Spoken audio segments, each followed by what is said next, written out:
Spring 2021 was absolutely insane with the number of great shows that came out, and there was just as much great music to match the quality of the season. By the time this video comes out, we'll be well into the summer season, but at the time of recording this, I'm still riding that post-seasonal high. From Suehiro Kenichiro's Victorian-inspired soundtrack for Shadow's House to the Latin and hip-hop-infused world Mabanua created for Nomad, we got just about everything you could think of in terms of music. So I'm going to talk about the one you probably didn't hear.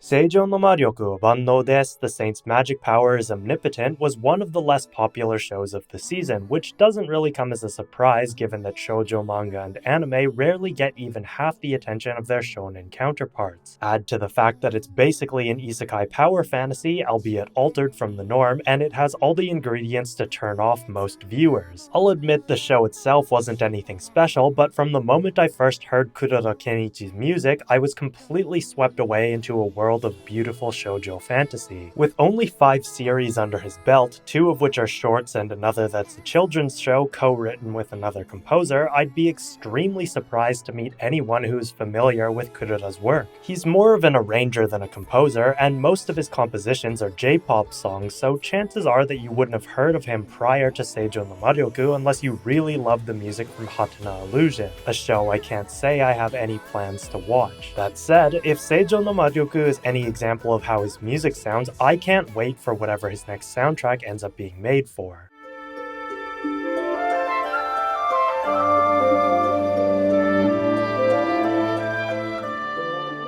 While the show is too recent for me to have pinpointed any of the exact moments where each piece of music occurs, the current track is one of the more important themes in the show, acting as a sort of overture-esque main theme tied to the protagonist Sei and the magical abilities of the saint. Harps have a slightly feminine quality, often associated with mermaids or fairies, traditionally female mythical beings, and here it serves to place us in the mindset of a fantasy world with a female protagonist. The consonant major patterns it plays also make sure that while there is an air of magic and mysticism, we know the story itself won't be particularly dark. And despite romance being one of the themes of the series, it isn't super important for the majority of the show, so this theme doesn't really have any elements that sound romantic. We could say that the strings represent what minimal romantic aspects there are, though it's a bit of a stretch given that they are mostly used to outline the harmonies, and when they do come into the forefront, they are merely repeating the patterns we've already heard in the woodwinds, melodies that sound more mystical than romantic.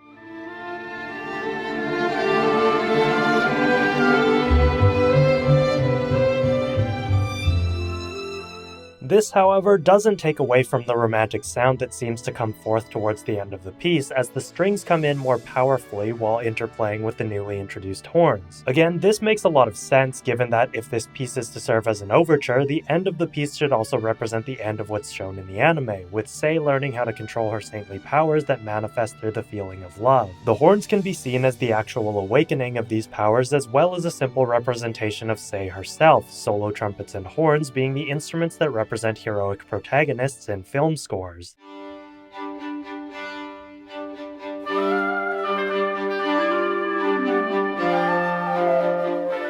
One of the most immediately noticeable aspects of Seijo no Maryoku's brilliant music is how simple a lot of it is, especially in regards to the more slice-of-life aspects. Here we have one of the more standard pieces of background music, and it's not exactly simple to say what about it is so great. The flighty patterns played by the woodwinds give it a light, playful sound, and with the piece being in D Dorian, it takes on a folk-like character. There isn't anything particularly unique, but the instrumentation and writing style waste no time conjuring images of a busy medieval market, or perhaps even a festival of some sort. As simple as it may sound, these short rising and falling patterns in the woodwinds are actually very well arranged, utilizing the interplay of the instruments themselves to keep the pattern from growing stale. It also serves to make the music sound much more diegetic, that is, it sounds more like there are actually musicians playing on screen as we hear it, reflecting the festival-like sounds that you could easily picture in a medieval street ensemble. There's something very human about instrumental interplay, and given the title of the piece, human is very much the idea.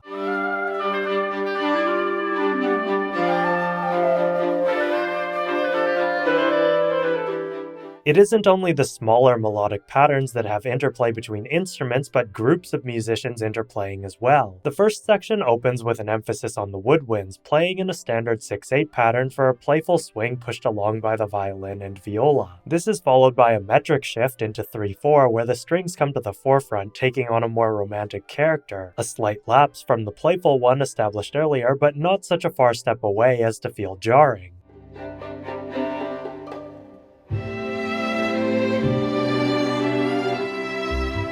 This back and forth metric shift occurs once again, slightly altering which instruments are playing but keeping the groups interplaying with one another before closing out with a subtle shift back to 6/8. It might not seem like much while listening to it, but even a track as simple and unobtrusive as this one still shows off Kuroda's compositional capabilities. And while a lot of music throughout the series features a harp in some way, characterizing the instrument in a way that can easily tie to Sei or the overall story, this piece is one of the few that doesn't, and for good reason. While we might be able to associate the harp with Sei, the instrument itself still sounds fairly elegant, and only with careful writing can it actually come across as anything else. Given that this piece is meant to sound playful and humanistic, the simple solution is to leave it out, as the fantasy setting can still easily be captured without making the music feel like it's missing anything.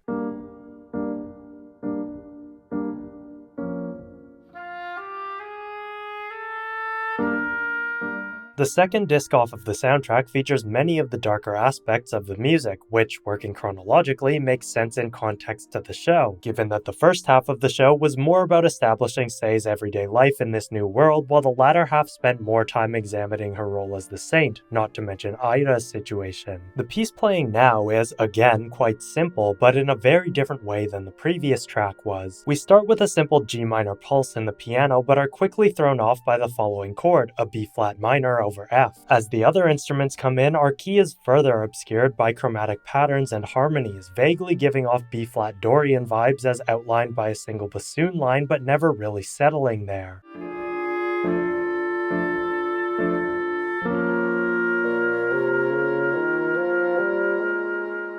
There are many ways a monster-ridden forest could have been written for musically, but this piece is just another demonstration of the world that has been established sonically. This piece never gets too dramatic because, simply put, this is a location theme, one where battles will occur, but not all the time. The unsettling chords and melodic lines never give us a sense of resolution, and so we always feel a bit on edge, even if the music is relatively calm. This sense of calm can also play into the idea that the forest that Sei and the Knights have ventured into is just a regular forest that was tainted by the monster's miasma. Many of the darker pieces in this soundtrack are handled in this sort of unresolving, spooky manner, drawing attention more to the tension of the situation or location than what we know will eventually happen. In this case, monster battles. This is obviously something much more common in game soundtracks than film soundtracks, given that films can be better timed and fitted to, but there's something about the way that Kuroda has written these unsettling pieces of music that makes them bring the scenes and situations to life without stealing attention away from the characters or dialogue. The music makes you feel tense without necessarily noticing the musical melodies, and as a standalone piece of music, it still sounds really good, even if it isn't as dramatic or exciting as the others in the soundtrack. I can't really express what this quality is very well, being understated while still noteworthy, but this soundtrack is full of this kind of music, and I absolutely love it.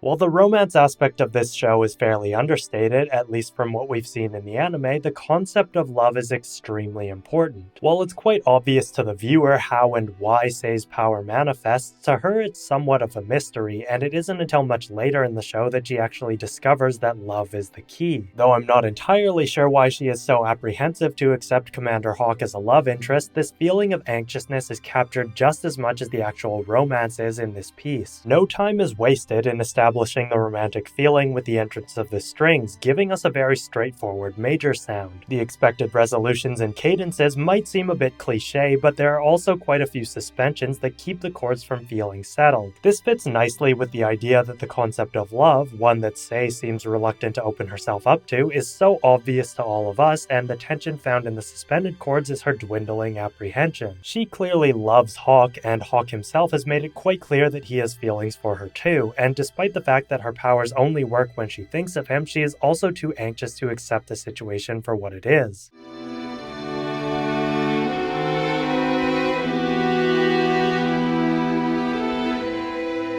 Near the end of the piece, there is a very short solo section where we briefly hear the harp lead a celesta into the forefront. We've already discussed the harp's role in the show, and the celesta is used in a few pieces to represent the gentle side of magic, such as Sei's healing and potion making. To hear it here again is a subtle way to make the music more relevant to the overall situation, one that couldn't be accomplished with the strings alone.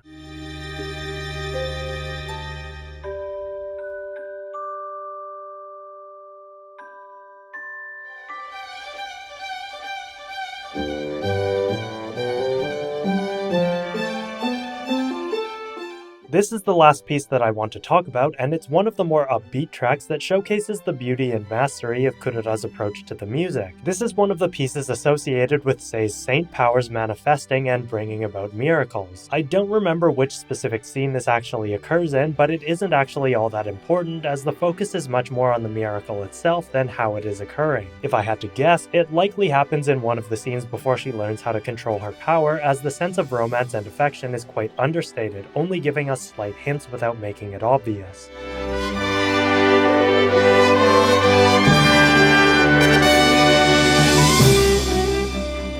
By starting with some rapid strings, we get the sense of someone running or something rushing out, likely in reference to the golden light coming out of Sei as she casts her saintly magic. As this builds in volume and intensity, the horns and woodwinds come in underneath, gradually making their way to the forefront. This piece is all about conveying a grandiose character unique to the saint and her purifying magic, and the bright horns are perfect for conveying this in the context of an orchestral setting. The subdued percussion keeps it from feeling heavy, avoiding any direct references to battles or any darker themes. Sei's power might be something used on the battlefield, but the actual act of conjuring her magic is all based on love, creating miracles that shower the scene in sparkling light. This entire soundtrack is really an incredible way of showcasing just how well Kuroda's arranging work has benefited his compositions, given how little experience he has compositionally compared to arranging. While the sound quality is certainly aided by the fact that everything has been recorded with actual musicians, his music has a quality much like Hisaishijo's Ghibli soundtracks and Tanaka Kohei's various game and anime soundtracks, a feat I would never expect to find in anyone, let alone a composer with so little experience. Yet the undeniable truth is that there isn't a single piece on this whole soundtrack that doesn't sound absolutely beautiful. It's easy to say that it doesn't have the most memorable themes or motifs, I won't disagree there, but when you hear background music with this level of quality and care, the actual themes themselves don't seem to matter as much when you're able to feel like you're in the world that the characters inhabit. Any good composer can create a genre-specific atmosphere, but it takes a truly skilled composer to make the world itself feel unique and come alive through music. For that reason, Kuroda Kenichi has soared from being a relatively unknown composer to someone I can easily say is a force to be reckoned with and someone to look out for in the future. But let me know what you guys thought of Seijo no Maryoku's music down in the comment section below. And for those of you who did actually watch the show, did you realize the music was this good, or did this review highlight an aspect that you didn't really notice? These reviews and analyses that I do for less popular shows don't really get a lot of attention, but I really enjoy doing them because they let me show my love for the composers without having to really worry about whether or not the show was any good. As always, if you enjoyed the analysis, don't forget to like the video, subscribe to my channel, and support me on Patreon, where you can vote on future video topics and get access to all the transcriptions I do for all of my analysis videos. Thanks as always for watching, and I will see you in the next one.